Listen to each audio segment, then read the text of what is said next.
Hey, welcome to Around One Fern, the new podcast. Talking Reality podcast has gone into liquidation due to Michael leaving. No, I'm joking. Welcome back to the Talking Reality podcast. On today's episode, we have got a returning guest. Welcome back, Fran. Hello, thank you for having me back. How are you? I'm great, actually. Am I the first returning guest? You are actually the first returning guest. Oh my God. Yeah. Add that to my CV. I mean, we asked loads of other people to come back on, but once was enough for most of them, to be honest. I was the only one that wasn't doing anything and could come back, basically. Yeah. Cool. You were third or fourth on the list, though. Okay, So, high up. You know, let's take the wins. What's been going on in your life since you last were on the podcast? Oh my God, so much new stuff. New businesses, new relationship status, new outlook on life, new everything. I feel good. Life's going good then? Yeah, really good actually. But weirdly, if I wrote things down on paper, it could look like a little bit of a car crash. Like there's loads of mental stuff going on.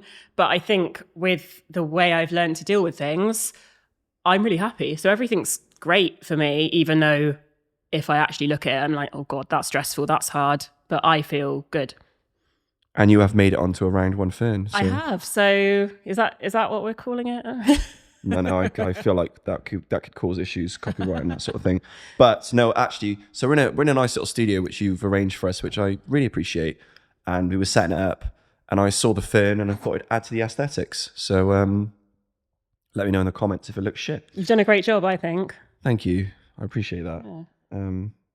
Anyway, let's get on to the topic. So the reason I asked you to come back on the podcast is I was going back through some of our content, and I stumbled across your episode, really liked it, and I was like, I don't think we got the best out of your story, because there's so much more to your story that could be relatable to the viewer. And so I know we've met and had a few chats, and so I'm going to pass over to you in a second. But you were diagnosed with bipolar disorder around 5 years ago. Yeah. That's right, yeah. So long ago when we were working it out, I was like, oh my God, that's Probably a long time. Feels like ages. And for anyone who hasn't seen the first episode of Fran's, first of all, go back and watch it. But second of all, give a bit of context as to professionally what you do. And then we can kind of dig into how that diagnosis of bipolar disorder and then what's happened subsequently, which has changed things. Yeah, I'll pass over to you. Yeah, so I'm a marketing consultant, business consultant, various different things. When people say, oh, what do you do? I'm like, oh God, I don't know. I guess I run a marketing agency in the digital world, but also non-digital stuff as well. So full service marketing and advertising. I've been in the industry for my whole career. And then also other bits and bobs like running workshops, training people. I just like being on the kind of small business scene. So that's what I do on a professional level. And I absolutely love it. I love my job so much. And I feel so lucky every single day to wake up and do something I love and be in complete control of what I'm doing. Being self-employed, running my business, working with people I want to work with. Like so grateful every single day that that's what I get to do. But then I've not had an easy childhood, I guess. And when you're younger, you don't really know any different because that's like what it is. It wasn't really, I knew things weren't great, but it wasn't until I was older. And I think everything maybe that was a little bit repressed or just kept in or not really dealt with or thought about came out quite a lot later. And I don't know if it's just the way it manifested or how it all happened, because sometimes different things cross over in terms of whether it's just the build-up of lots of experiences or whether it was a mental health condition that was always there and was always going to be triggered somehow and released. But I started processing things when I was 27, 28 and ended up just having a huge breakdown or whatever people want to call it, and ended up with a bipolar disorder diagnosis at about 28, ended up in psychiatric ward. loads of different things, like medication, all sorts. It wasn't a great time. And that was about 5 years ago now. And yeah, as we said, there's been lots of developments since then, but that's kind of like up until that point, what was diagnosed and what was going on. That's big picture. Yeah. That's kind of like, that's what I want everyone to understand. So that diagnosis of bipolar disorder, first of all, just one point that when I was planning this episode, I suppose I probably should have gone and researched this, but I can't understand why they call it bipolar disorder. Because I think the perspective that people have of BPD or any mental health condition, a lot of it is made up in the labeling of the condition. And when you hear the word disorder, it's not a positive word. And so sometimes I think the way we label things can be deeply unhelpful for someone who's dealing with the mental health condition. That's a side point, just something that I was thinking about. But when you were diagnosed, and obviously like, I know from our discussions that was a really difficult time in your life, and I admire you coming through it, and then showing that you can go through something awful like that and come out the other side and be successful. But what challenges did having BPD present in your professional life? So at first, I think it's like you said, it's really important to understand like that label sometimes becomes a label, and you're like, well, okay, just because somebody's said I've got this, it doesn't mean, my interactions with people have to change, or people might treat you differently. I don't know if people did or didn't, because I sort of had more. How open are you about it in your professional life? At the time, like super open, because I was like, well, what's the point like hiding things? I've always been really open, probably due to something else, which we'll probably come on to later anyway. But like, I've always been really open. I've never really hidden stuff, because I don't really see the point. But I do wonder, like, if people were like, don't know if I want to work with her. I used to think like, oh, are people going to want their children to come around my house and like play with my daughter on play dates and stuff? I did go through a point where I was a little bit like, am I going to get judged? Am I going to get treated differently? From a professional point of view, actually, the more I like opened up and told those elements of the story, I ended up getting more work, because people that I knew that I then like reconnected with, because they'd be like, oh, I heard, your story on like a podcast or a this or a that, and heard you opening up about this. Like I just want you to know, like, blah, blah, blah, whatever they had to say about it. But then a lot of the time people would then say, oh, I've actually struggled with this, or I've got a son or a daughter or this or that who struggled with various different things. And I think, I've taken a lot from what you've said and been able to support them or whatever. So on a professional level, I built closer, more personal relationships with some of my clients or staff or freelancers or just professional network that made me closer to them, which actually then meant I'd get more projects and more work. So I don't think it's done anything negative. Maybe I'm just completely like oblivious to anything else, or somebody that didn't want to work with me or whatever for that reason. But yeah, for me, it's been fine.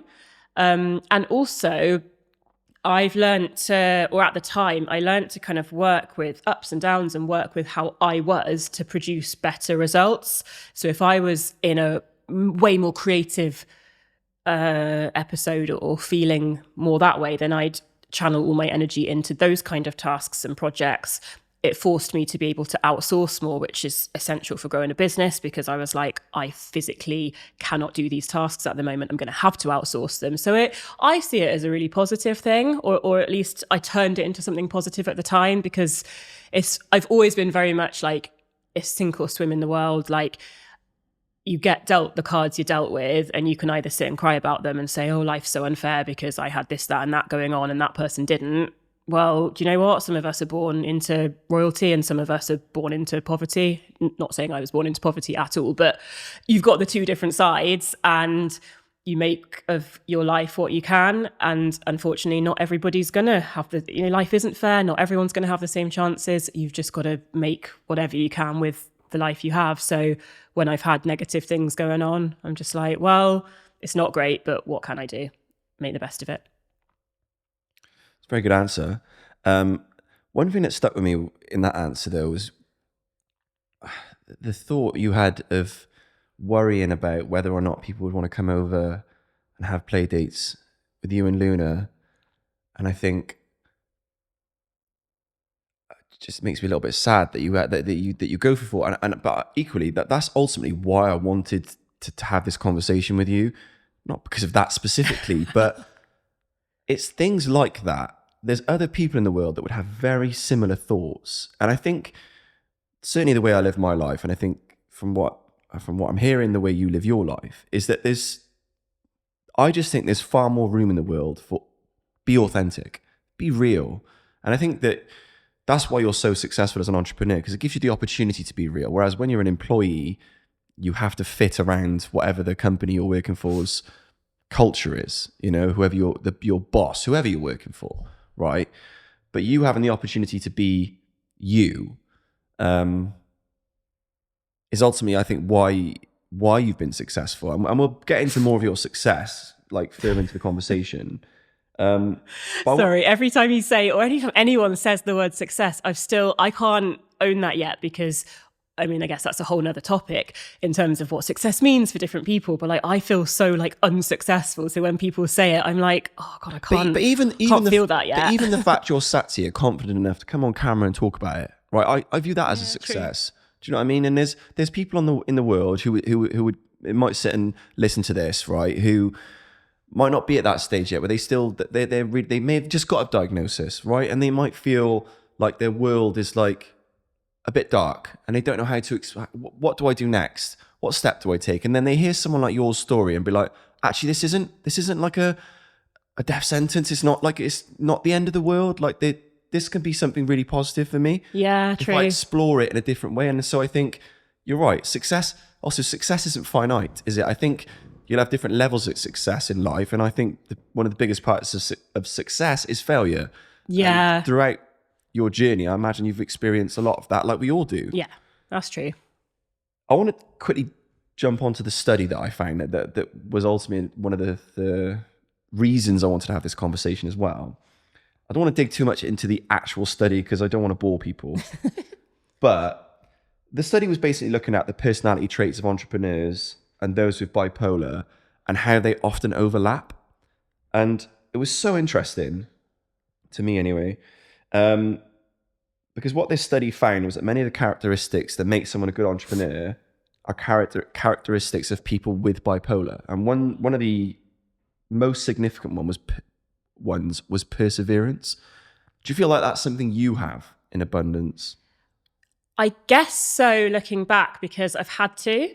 I haven't had to. I could have not had it, and then just everything would have collapsed and maybe I'd be in a completely different position. But yeah, I've definitely got perseverance, because there's times where nothing is going right. I'm about to lose everything. I thought I was going to lose everything, like multiple times.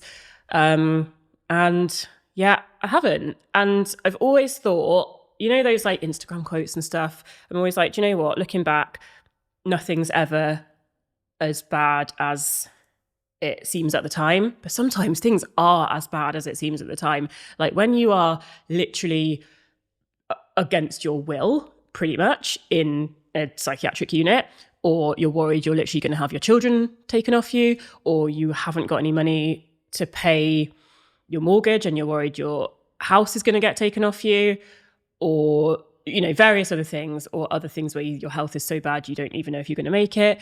All these things, which are pretty bad, to be honest. Looking back, I'm like, actually, how did I get through? Because there's been so many times where I was this close to just being like, I can't do it. And I've somehow managed to get back. And now it is part of the story, and it does make me much stronger, and it does make me think I will never ever be in those situations again, hopefully. But like, is this wood or is this plastic? I don't know. Touch all the wood. I will never ever let the series of events that led to those things happen again, because I'll notice things quicker and I'll stop things before they get to that point. But yeah, I've definitely built up perseverance to just keep going. And I think that's something I've learned from a very young age. But yeah, I definitely think I've got perseverance from wherever it's from. It's definitely made me a better entrepreneur. There's so many times when I'm like, do you know what? I'm just going to get a job. I can't deal with this. I'll look on Indeed or whatever, and then it's like, blah, blah, blah. We're hiring for a marketing manager or whatever. And then it's like salary, whatever it is, hours, 9 to 5, Monday to Friday, this many days off a year, this much for lunch. And I'm like, oh, I can't do that. I've got to just do what I'm doing. I've built it up this far, just keep going. Yeah. I think it goes back to that picture, doesn't it? Where this isn't in terms of employment, but in terms of education, you know, where the picture of all the animals and they asked yeah, it's like this, examining your ability to climb the tree. That came up on my LinkedIn or something literally this morning, because it's I saw it this morning. Yeah, it says like it's like our education system, and then it's like, to ensure a fair test, we're going to ask you all to climb this tree, and one of them is like a goldfish in a bowl. Yeah, and you got an elephant, a monkey, whatever, right? And I think that's part of what this study found was looking at that, you know, people who do have, you know, autism, bipolar disorder, a mental health condition, you know, with things you can't, you know, life isn't the same as it is for everyone else. Sometimes being an employee can be really difficult. And so that's why entrepreneurship does offer a really suitable alternative. Yeah. I think that's certainly what they found. I just want to, one quote that a guy called Jason Pfeiffer, he's an editor at an Entrepreneur magazine. He said that entrepreneurs must own their vulnerabilities. You have to be aware of what you do and don't bring to the table. And then once you're able to admit that, you can act properly by surrounding yourself with people who are strong where you're weak. Do you think that's something you do? I think it's something I'm aware I should do, which I think is half the battle. I know my weaknesses, and I'm slowly getting to the point where I do something about them, if you know what I mean. I've always been very much, I want to be in control of everything. I want to do things my way. And it's taken a while in my sort of business journey to accept that there are other people that do certain things better, especially if it's something that I really enjoy, or something that, like some things where I'm like, do you know what, my accounting's boring. Like, I'm actually quite good at numbers and all of that, but I find it boring, so someone else can do that. Whereas if it's something that I've come to think of as my thing, like the more creative stuff or the sort of data analysis or the ads, or if I'm like, oh, there is actually someone better at that than me, I've got to hand that over. That's difficult, because accepting that something you've come to think of as part of your identity isn't going to be part of your career identity anymore, and you're going to hand that over to someone else to be the sort of face of that element of your brand. That's hard. So yeah, I'm just about getting used to that side of things and realizing what I'm good at.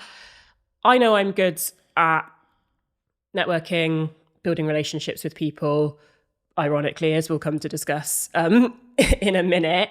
I'm good at coming up with ideas. I'm not so good at keeping projects like running smoothly and on time. And it's not even that I'm not good at it, because before I started my business, my job was project management, account management for, you know, big scale advertising campaigns. And I was really good at it. It's just that when you then start your own business and you've got loads of other things to do, keeping everything going on time and on, you know, all of that type of thing, project management is really hard when you're also out networking and doing this. So I've had to come to understand not just what I'm good and bad at, but what I actually have time to do in a day and what I don't. And I'm not good at that yet.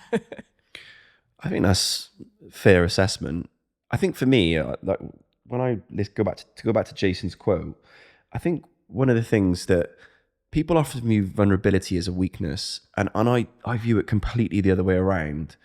And I was watching The Last Dance again. Have you watched that on Netflix? It's with Michael Jordan. It was like massive in lockdown. No. You know who Michael Jordan is though, yeah? The basketball player. Like Air I'm going to Jordans. say, yeah. Yeah. I don't think I could pick him out of a lineup though. Well, that's fine. But I imagine most viewers will know who Michael Jordan is, right? But anyway, so he's one of the most successful basketball players ever, right? And in this series, right, Michael Jordan, for the first sort of 5-6 years of his career, fantastic player, but he couldn't win championships. And he had a coach come in, Phil Jackson, right, who recognized that the way the Chicago Bulls, who he was playing for at the time, the way they played basketball was all focused around Michael Jordan because he was the best player, right? But what other teams can recognize that, so they can then build an offense and a defense to fight that, essentially, right? And what Phil Jackson had to come in and teach Michael Jordan was that in order for you to win championships, you have to be vulnerable. You have to allow other players to play the game. Yeah. You have to get the best out of other people. And that's essentially what I think what they're saying there is that, or what Jason's saying there is that, recognize where your weaknesses are, to come back to your, to the conversation we're having, recognize where your weaknesses are and your strengths are, and just be real with it, because actually that's the way you're going to get the best outcome. Yeah. Because if there is someone that is better at project management, I'm not saying you're not, but you're not good at project management, but if there's someone who's better at it than you, let them run with it. Oh yeah, 100%. You know what I mean? If there's someone that's better at accounting, let them run with it. It's very much putting your ego to one side. Exactly that. And that's exactly what I think to some degree, Michael Jordan had to do. Yeah. To some degree, to win those championships. He's still the best player, but he doesn't have to be the best player every game. Do you know what I mean? And it's the same in your job. You don't. There are going to be people who are better at things than you, and I think we can all do with putting our ego to one side every now and then, and not thinking that we need to be the best. We need to stand and say, I'm the best bloody digital marketer in South Wales, whatever, or the best digital marketer. You're the best at some things, right? But then it's equally it's okay to be vulnerable and be not so good at other things. Yeah. So the bipolar disorder diagnosis has a big impact on the next few years of your life, right? But I know from discussing it then off camera, there's been a significant change in that diagnosis and how you are navigating things right now. Can you talk a bit about that? Yeah, definitely. So for about 3 years then, I was having to see the psychiatrist every 2 months. I was on various different medication, different antipsychotic drugs, which was the worst thing that's ever happened to me. As much as I'm very positive about some areas of that diagnosis at that time, being on antipsychotics, one of them was called olanzapine, another one aripiprazole. I put on loads of weight, which really upset me. It just zombified me. It was horrible. Affected my relationship at the time, because you sort of have to try and explain to somebody, which is quite a new relationship at the time, how this diagnosis is, and he wasn't sure if he could sort of be part of that with me. So yeah, that was a journey for a few years. And then after about 3 years, I had another breakdown, I guess, because, do you know what? You only need one manic episode to be diagnosed with bipolar disorder, and then that's it for life. Then that's it with you. So it could just happen once. Something happens once, and that's it. So then for 3 years, I was kind of oh, okay, well, I'm learning to manage this. I'm on certain drugs, but sometimes I don't take them, and I'm just figuring out what works for me and my lifestyle and all of that. But then ended up back down at rock bottom again, and again ended up in psychiatric ward again. And it was during that time, probably only about 2 or 3 months earlier, my best friend, who's had a sort of similar ups and downs with mental health and that kind of thing, had ended up with an autism diagnosis, which takes a good, a year sometimes to go through various different things to get that diagnosis. And when she had that diagnosis, I was completely baffled. I was like, what? That's not what? Because obviously this is going back a few years. I know now there's a lot more light shone on autism and ADHD and how it presents in females and how it presents in different ways. So it's not just, when we were kids, I guess, if somebody had ADHD, they were just the naughty kid. Or if somebody was autistic, they were like, oh, the weird boy in the corner that's counting things or whatever. That's what it was seen as. So when my best friend had that diagnosis, I was like, what? And I started reading more about it just out of interest, really. And she was like, oh, have a read of this. So she gave me some of her notes to read through. And I was like, this is so similar to me in terms of like life stories and how different things had happened at different ages and stuff. So then fast forward a few months when I then had another breakdown and ended up in the psychiatric unit. It was like playing on my mind loads, and I'd been reading more and more about it. And obviously I'm not self-diagnosing at the time, but I was kind of like, I wonder if there's that at play, because actually reading more research into that, maybe that's at play. And bearing in mind, for the last 3 years, I wasn't really sure whether any of the bipolar disorder medication was really helping, because I was taking it and I just felt so zombified. Yes, it was like getting rid of some symptoms, but I couldn't live my life properly because it was just debilitating in the way it affected me. So anyway, when I was in the hospital having different treatments and speaking to the mental health nurses, I did mention it to them. And I said, look, I just wanted to let you know, nothing's really helping with the bipolar disorder treatment.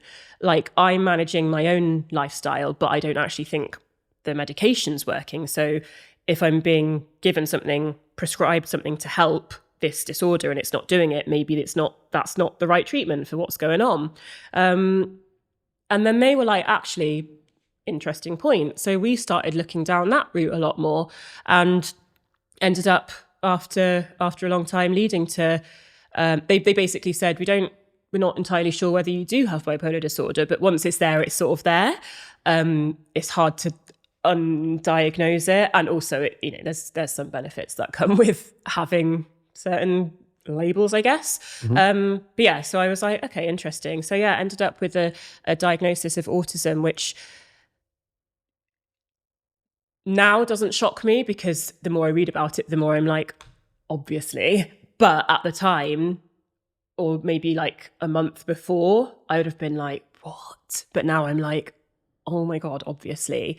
And it's really funny because so many things throughout my life, like my friends have always, laughed at me for doing things a bit weirdly, or like the way I interpret things or the way I process things, or some of my things, they like laugh it off as like, oh, Fran's so weird in the way she does this or whatever. But now I'm like, oh my God, it makes so much more sense. So yeah, that was a couple of years ago now.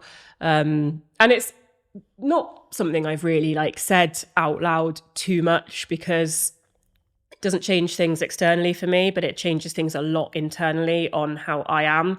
So there's various things, like I can only eat out of like a certain plastic bowl at home, and there's certain things I can and can't do. And if I can't do things in a way that I want to do them, I can't explain how like it's just stressing and upsetting it is. Even things like the feel of like water, like shudders through me. The feel of like tissue paper, like really makes me feel sick. Little things like that, which everybody's got things they do and don't like. But the more I look at the way I react to certain stimuli, it makes a lot more sense. So now I'm like, do you know what? Like I can only really eat with like plastic cutlery. So at home, like if my mum comes over and she's making me food, like she always knows to give me like plastic cutlery and a plastic plate. Obviously, if I'm in a restaurant, I have to like brace myself for the fact I'm eating with metal cutlery. That's just a random example, but there's like quite a lot of things like that where before I'd be like, I don't know what's wrong with me, or I'm going to have to just like live my life in this certain way, but it just feels so wrong that it will lead to me having a massive breakdown, literally over the fact that I've eaten something with a metal fork. Whereas now I'm like, okay, I'll just adapt in a way that suits me and not have a massive breakdown.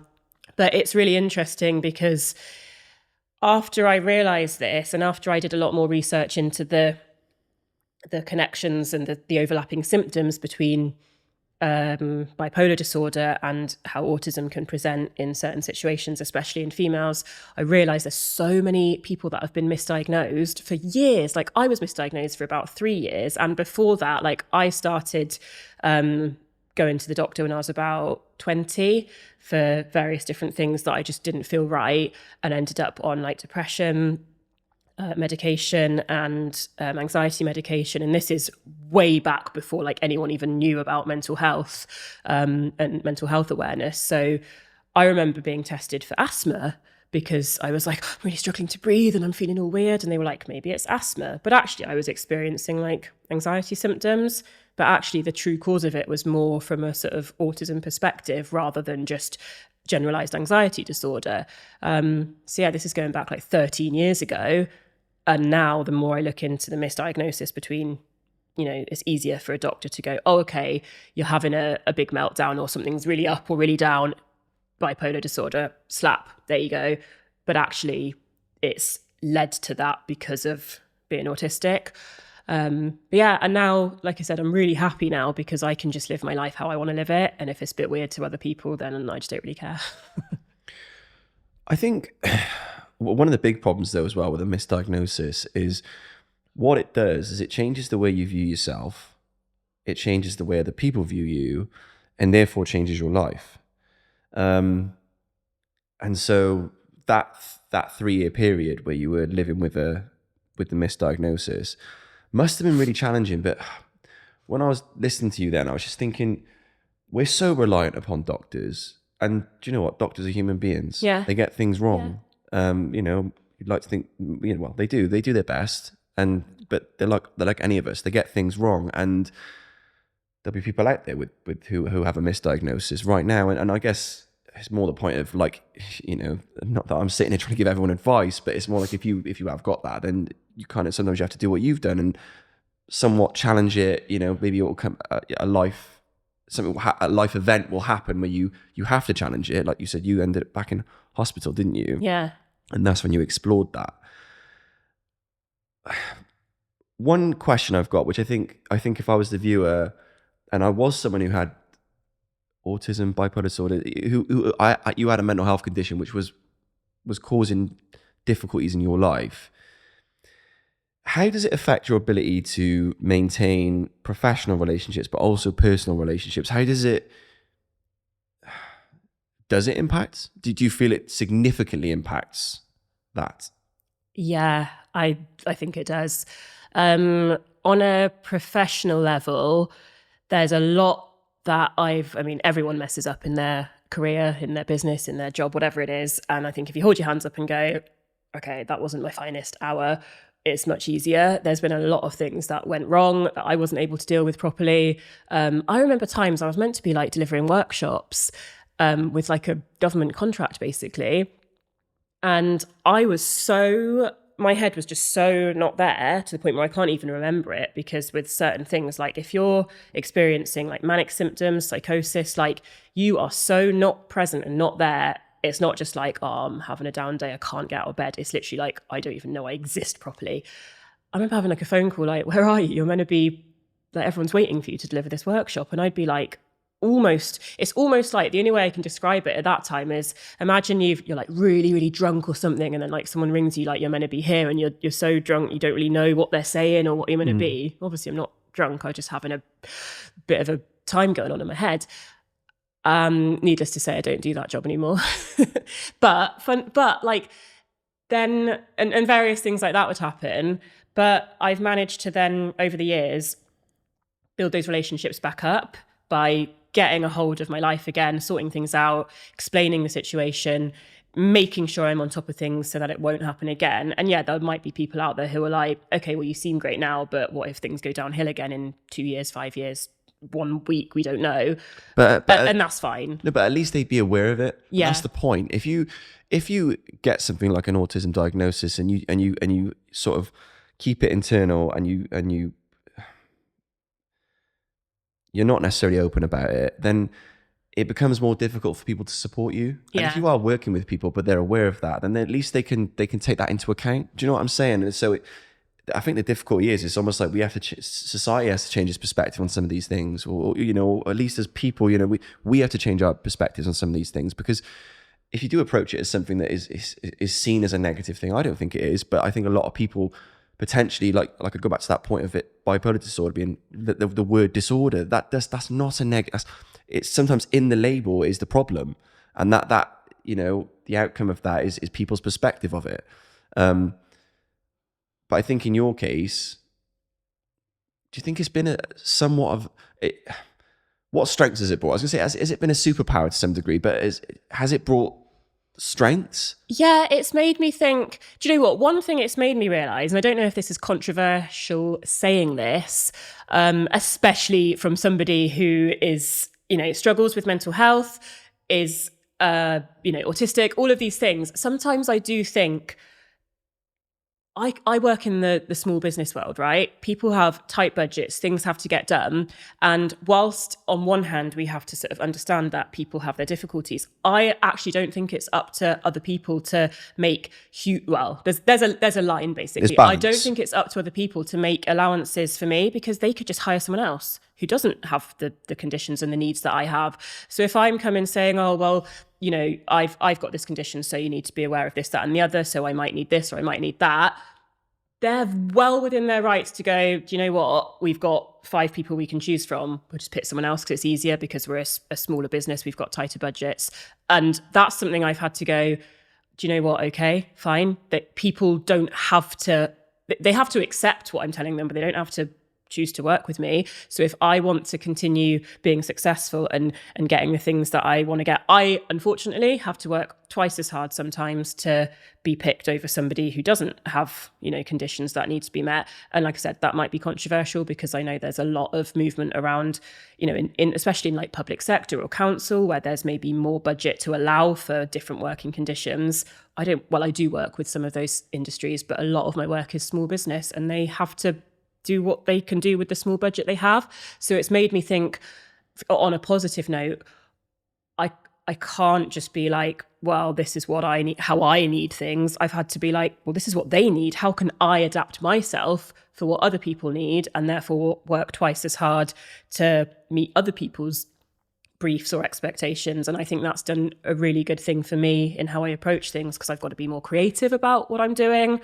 And I've got to kind of, adapt to what they need. So I see that as a positive for me, because it's made me better at my job. I think I definitely think there are positives that have come out of it. What about in terms of personal relationships, though? Like, I'm just curious as to what challenges or strengths has that brought? One thing that has happened in terms of personal relationships, I've never felt like I fitted in, ever. As a child, growing up, teenager, I've always felt like slightly on the outside of a group, or just struggled to like really make friends and like keep those friends.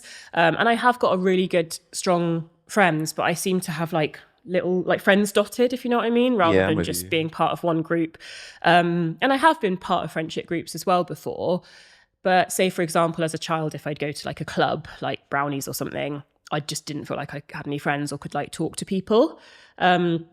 So as that kind of weird feeling of like, oh, are these people really my friends? I just feel like I'm not quite fitting in. As that's moved into adulthood, especially throughout my 20s and now into my 30s, I have always felt a bit like, oh, don't know about my like personal friendships and relationships, in terms of like how to keep them. And I know there's probably people where I've done things or they've done things and relationships just change, friendships change as you grow older.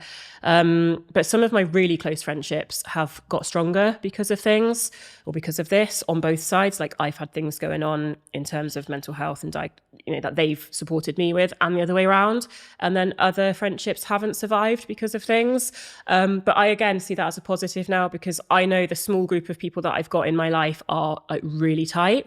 I do get sad sometimes because sometimes I just joke about it. Sometimes I'm like, oh, I haven't really got any friends to, go to the pub or go and do things with. But I've learned to be really happy on my own. And I've always been more comfortable in my own company. Like I'll go for walks myself, I'll go for dinner myself, I'll go to the cinema, I'll do anything myself. And I feel more comfortable doing that than with somebody. Even with like my best friends, I just feel a bit like, I don't know how to interact with people sometimes. From a business point of view, when I'm building relationships, it's a very much a learned skill. So networking, sales meetings, building client relationships. I'm not saying they're not genuine relationships, but it's a learned skill interacting with people and building business relationships. But yeah, personal relationships, a whole different ballgame. And especially when it comes to like romantic relationships. Obviously, I'm like very, very single now, but I really think the sort of, well, the autism has played a huge role in why I can't maintain romantic relationships, but now I'm just not interested anyway. So it doesn't matter too much now. But looking back, I'm like, oh, like I was, they were thinking I was, I don't know, arguing back, or they were thinking I was doing that. But actually I was just coming at something from my point of view, and they didn't really get it. So yeah, I definitely think it's affected my personal relationships massively, but I'm really happy now understanding things. I'm really happy with a smaller group of people or doing things on my own. I don't feel the pressure to be part of a big group or, a group of girls going out doing this. Like I don't want to do that. I always thought I had to because that's what everyone else does. And I'd feel anxious and horrible and like, oh, it just made me feel horrible. Now I'm like, oh, I just don't have to do it. I'll just do it on my own and feel happy. And if someone thinks it's weird because I'm doing something on my own, then I don't really care. I think that's very interesting. And I think very often, like we try to fit in, don't we? And sometimes people will stay in friendship groups, which aren't actually good for them, just because they almost like you want people around you. So I think I actually think that's amazing that you do go and do things by yourself. And you're right in terms of when you're talking about professional relationships. It's one of the reasons I struggle in where I've struggled in the workplace is I don't like the not fake's not the right word, but it almost feels like scripted sometimes. Yes. And when before you come on the podcast just then, I said to you, I just want you to be free, relax. Like if you want to swear, you swear. If you want to just be real, because that's what I like. That's when I'm most happy in life, when I'm engaging with people, but it's real. Yeah. Right. And I suppose that's what you'll get into when you were just talking about you would never want to be an employee again because you almost have to go in and tick certain boxes. So I think that's maybe why you have been able to flourish as an entrepreneur, because to some degree, I guess having some of these challenges have actually brought strengths alongside it. One of the things I want to talk a bit about is, I know Luna, your daughter, has also followed in your footsteps and started her own business. Can we explore that a little bit? Just for the viewer. Yeah, definitely. Oh, so funny what we were talking about as well. So it was probably about, do you know what? It was when she was in reception or year one. I can't remember. Be 2022. No, that doesn't seem long enough ago. Maybe it was 2020. Basically, there was like a little competition or a little initiative at her school for some kind of fundraising thing where they had to do 20... like things. It could be like making cupcakes or star jumps or something for like charity or something. So she decided she wanted to do sell bath bombs and sell 20 bath bombs, and that would be like her thing.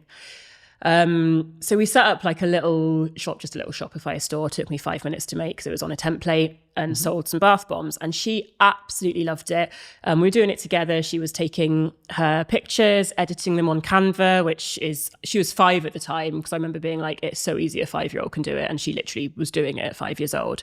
It's taking a picture on a phone, which anyone can do, uploading it and then selling it. So she made a little bit of money doing that. And she really loved it. And she loved like sending off her boxes and feeling like she's got her own shop. Like every kid plays shops, right? It's fun. Then fast forward a couple of years, she kept asking me she wanted to do a sweet shop. And I was like, oh, I've got so much going on, but like, I do want to encourage her to do whatever she wants to do, whether it's do football class, singing class, whatever she wants to do, I'll encourage her.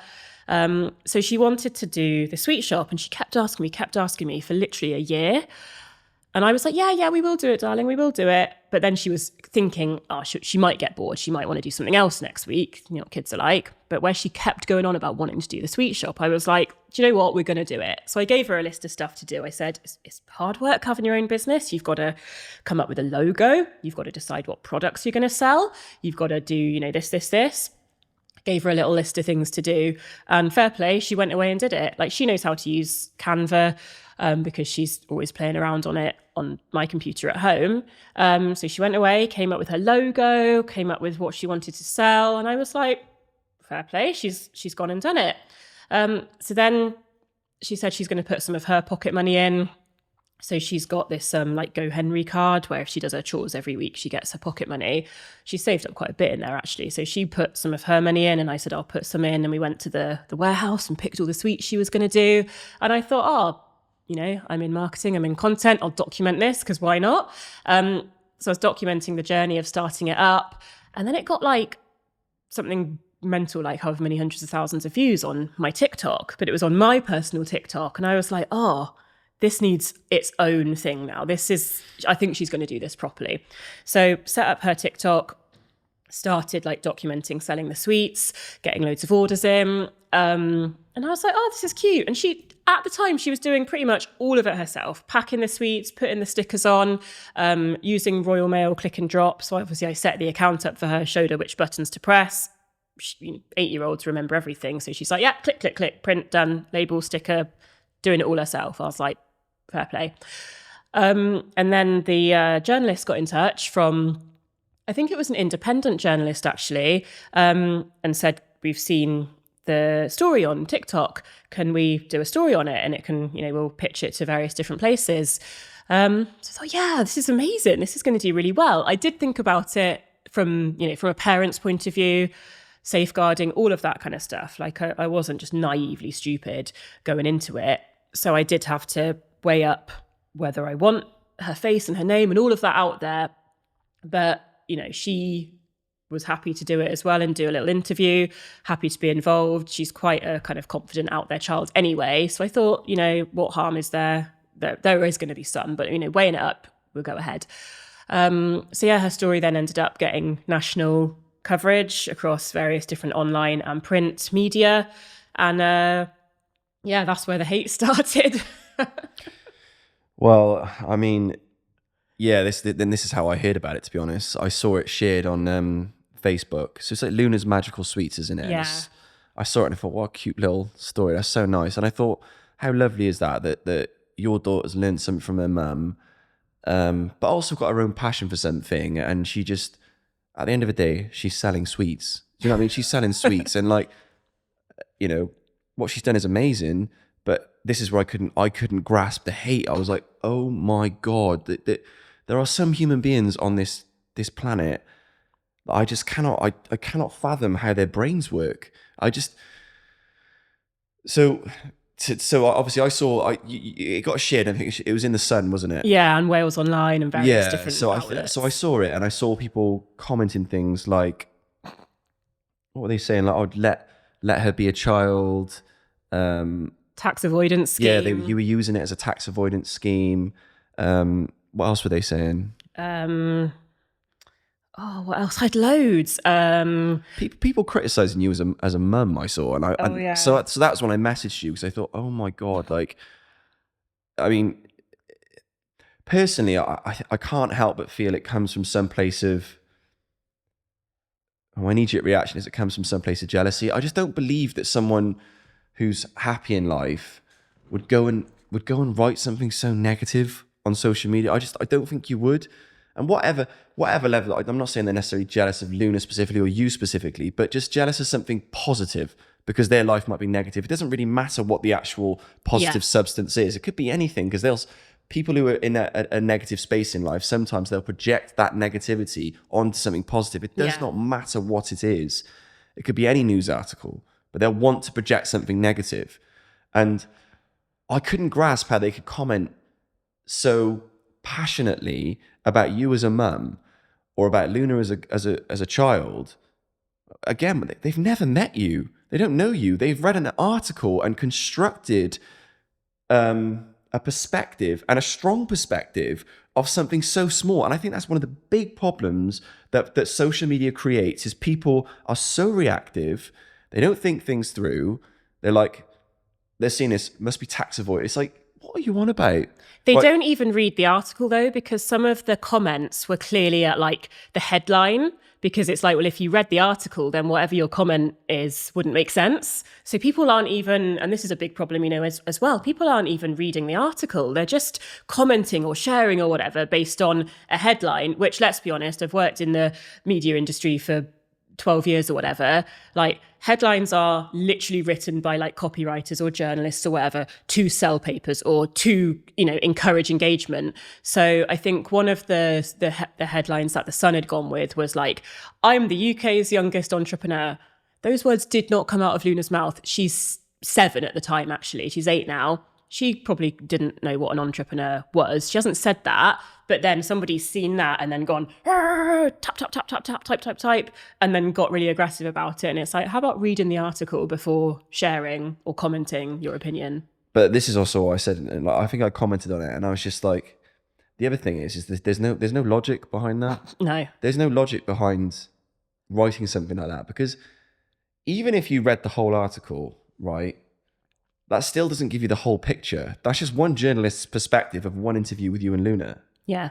Do you know what I mean? It doesn't paint the whole picture. That probably tells you 10, 15, 20% of the story.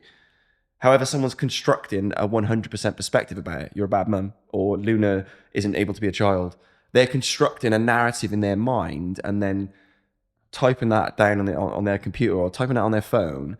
Some deeply like unkind things, which aren't true, but ultimately in the moment when you're reading that, there's this, I heard this there's this study that said for every one negative comment you get on a social media post, in order for someone to be okay with that, there has to be 10 positive comments. And it's just like, because there's this, as human beings, we have the negativity bias. So you're gonna, I can imagine at the time, was it difficult?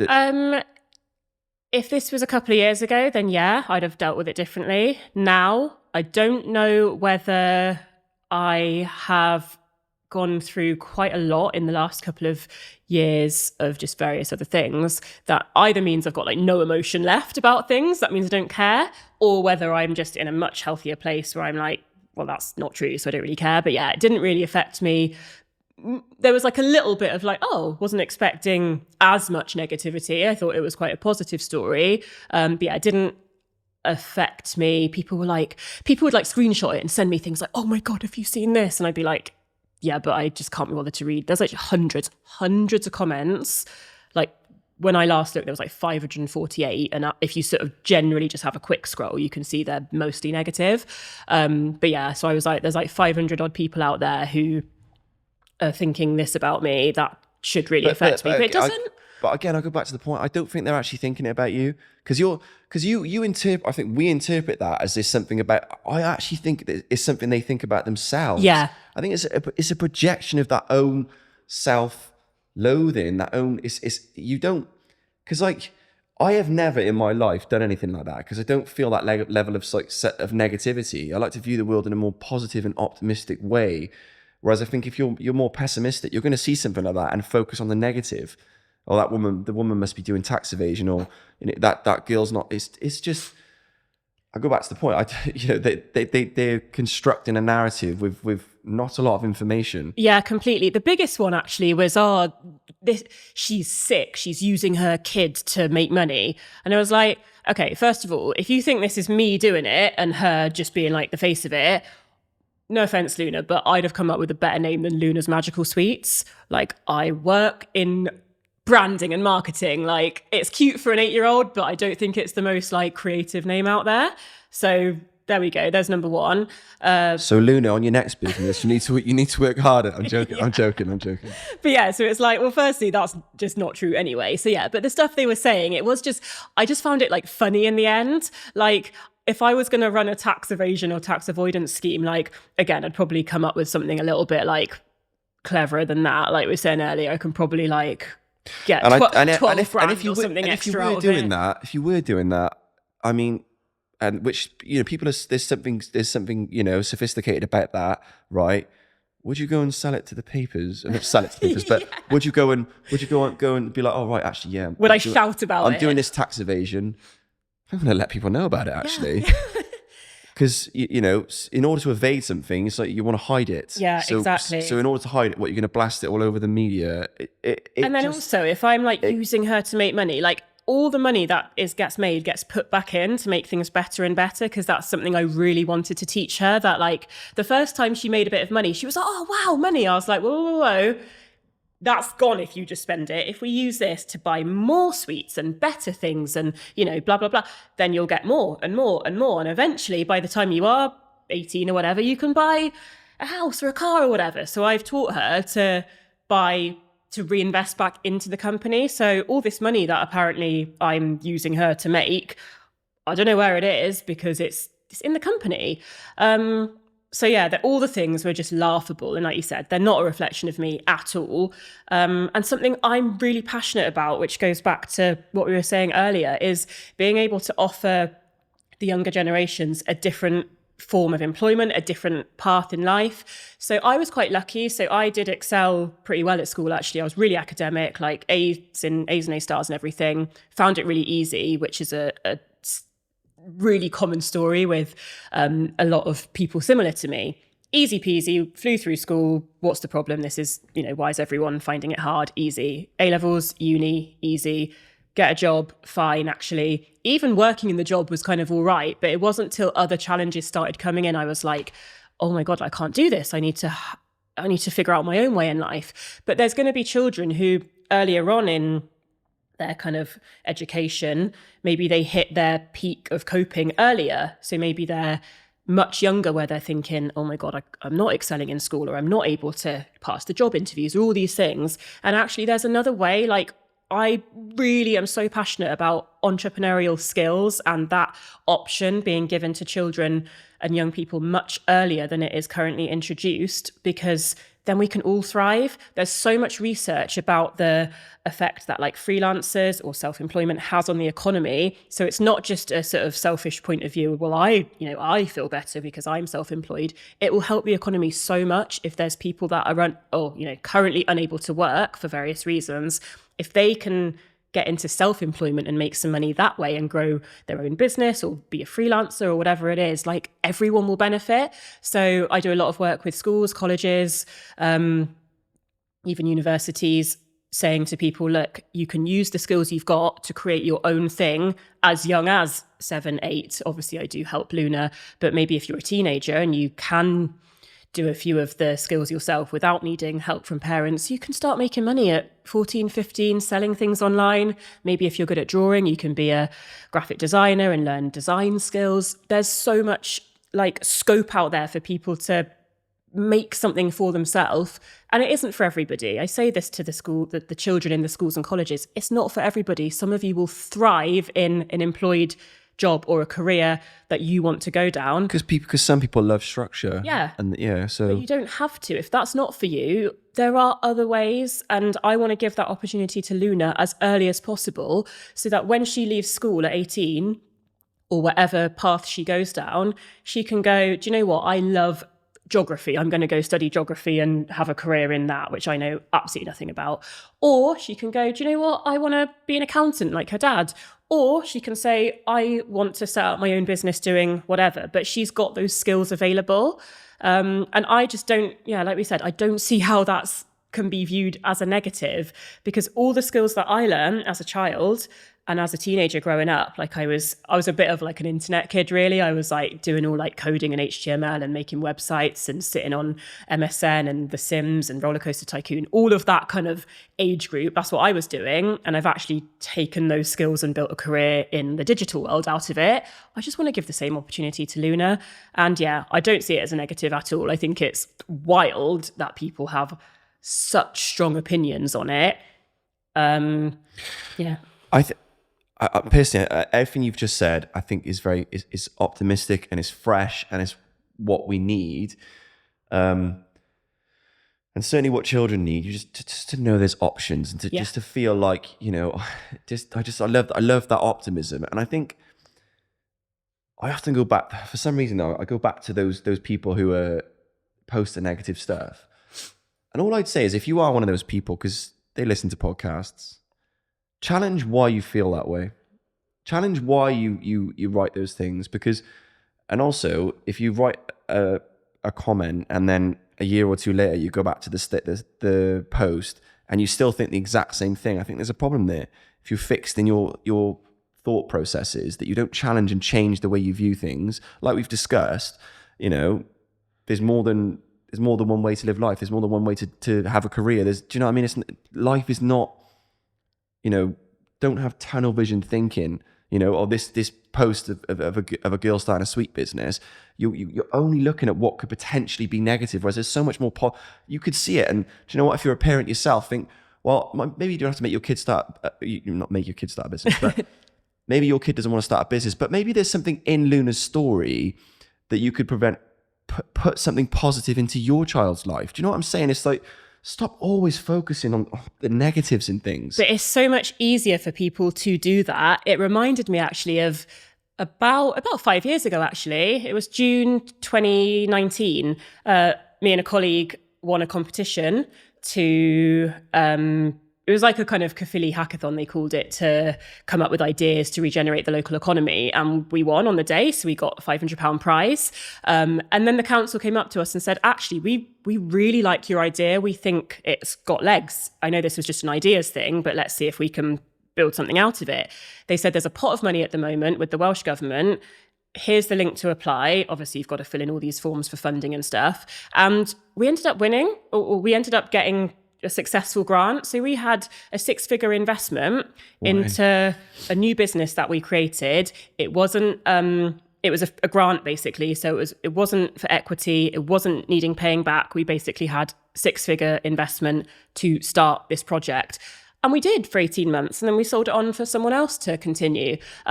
But again, it was like the negativity we got off the back of that. People saying, oh, the government wasting money on another app or whatever we were doing at the time.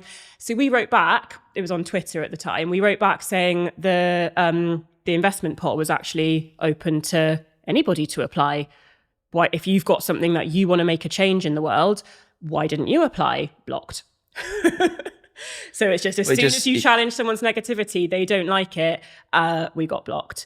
But yeah, it just shows people would rather be negative because it's easier for them to be negative and moan than to actually go out there and do something and make the changes and take the positive action. Yeah, put some substance behind your perspective. Like, don't... But I think that's half the problem with social media. People are just so reactive, and then, everyone refers to them as keyboard warriors. But I always just think there's a person behind that keyboard. And I always think, like, if I can try and at least just get them to at least challenge their perspective, just challenge your perspective. That's the first step. Yeah. I'm not saying you instantly become positive and you stop writing negative things, but just challenge the way, why are you thinking that? Is that actually reflective of what you're reading, or is it something that's internal and you're projecting? As I think more often than not, it's projection. Yeah. And we all go for that. We all feel negative and we all, feel envy and jealousy. We all feel that, but not everyone feels the need to comment and write negative things. Personally, I love Luna's Magical Sweets business. I think it's an amazing idea. I think it's wonderful she's doing something positive and following in your footsteps. And I'm sure it will grow. And I know you don't listen to the negatives, but you ultimately from this discussion, I can hear that. But yeah, they're just full of waffle. Yeah, completely. It's funny as well because Luna she finds it funny as well. Obviously, I don't expose her to that side of the negatives, but if she sort of catches on to something negative, she'll just laugh at it and be like, oh, silly. So yeah, I hear you her as well. So how did you feel your first podcast on Around the Fern went? Have you enjoyed it? I've really enjoyed it. I love the new setup, the new fern. Obviously, it makes it. I feel like I'm just kind of secondary. This is the main event, really. The showstopper. Yeah, this is what makes it. So yeah, loved it. Yeah, I might see if I can get some feedback on whether or not people like it. Obviously, we need to get Mike back as well. So I am going to start a little petition, which I'd like people to sign up to get Mike. Where is he? Didn't even ask. Well, we discussed this in the last episode. He's taken some personal leave to go work on his gains because Okay. Fair enough. He realised he needed to. Yeah. So, and we discussed it with me and Gaz. Gaz is HR. He doesn't know it, but he is HR. He's on a bit of a kind of secondment or a bit of just taking some time in the gym at the moment. Actually, when the podcast started, I did see that Mike just finished a workout. So he is currently doing it. I mean, we can't knock that. So he's doing what he said he's going to do. Yeah, exactly. So, but on a serious note, Might come back. Thank you so much for coming back on, Fran. I've really enjoyed this conversation and everything around the conversation.